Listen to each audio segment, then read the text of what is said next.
On this video, we will learn how to activate the advanced mode inside a MoneyRobot campaign. To create a campaign, we click on the New Campaign tab.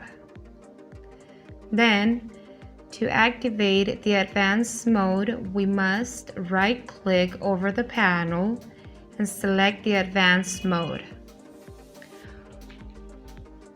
Once the advanced mode is activated, we get access to the following areas.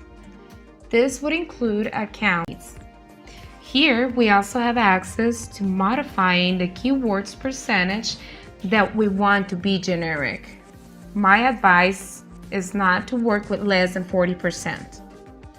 Finally, we have this last one area where we can add our YouTube video link, our image or images links, and we can even modify the number of links that we want to appear on each article, or select we don't want any.